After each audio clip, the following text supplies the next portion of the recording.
সাদা শেরওয়ানি এবং পাগড়ি পরা বরবেশে দেখা যাচ্ছে বৈষম্য বিরোধী ছাত্র আন্দোলনের অন্যতম সমন্বয়ক ও জাতীয় নাগরিক কমিটির মুখ্য সংগঠক সার্জিস আলমকে। পাশে দাঁড়িয়ে আছেন তথ্য উপদেষ্টা নাহিদ ইসলাম, যুব ও ক্রীড়া উপদেষ্টা আসিফ মাহমুদ, উপদেষ্টা মাহফুজ আলম, বৈষম্য বিরোধী ছাত্র আন্দোলনের আহ্বায়ক হাসনাত আবদুল্লাহ সহ অনেকে। তবে কি বিয়ের পিঁড়িতে বসেছেন সার্জিস আলম?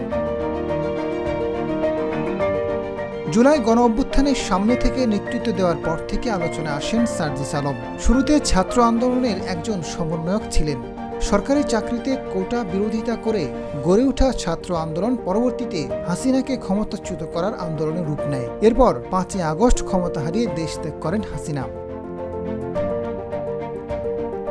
সার্জিসের বিয়ের বিষয়ে বিস্তারিত কিছু না জানা গেলেও সত্যতা পাওয়া গেছে।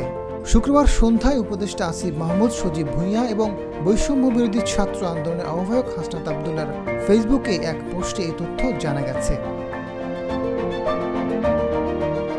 উপদেষ্টা আসিফ মাহমুদ ফেসবুকে সার্জিসের বিয়ের বিষয়ে ছবি পোস্ট করেন। পোস্টে তিনি লেখেন, নবজীবনে পদার্পণে অভিনন্দন সার্জিস ভাই, বিবাহিত জীবন সুখের হোক। সার্জিসের বিয়ের ছবি পোস্ট করে হাসনাত আবদুল্লাহ লেখেন, অভিনন্দন বন্ধু সার্জিস, তোমাদের ভালোবাসা এবং সুন্দর মুহূর্তগুলোতে ভরা একটি জীবন কামনা করছি।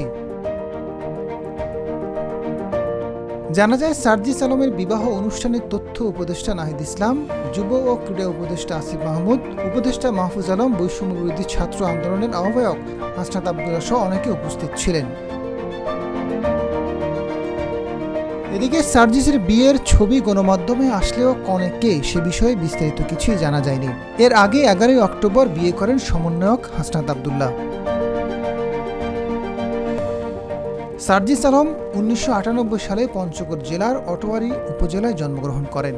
তিনি বিএফ শাহীন কলেজ থেকে এসএসসি পরীক্ষা পাশ করেন। এরপর 2017 সাল থেকে ঢাকা বিশ্ববিদ্যালয়ের প্রাণিবিদ্যা বিষয়ে অনার্স ও মাস্টার্স সম্পন্ন করেন।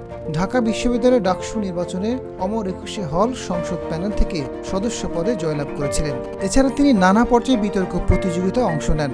জুলাই শহীদ স্মৃতি ফাউন্ডেশনের সাবেক সাধারণ সম্পাদক হিসেবেও দায়িত্ব পালন করেছেন সার্জিস।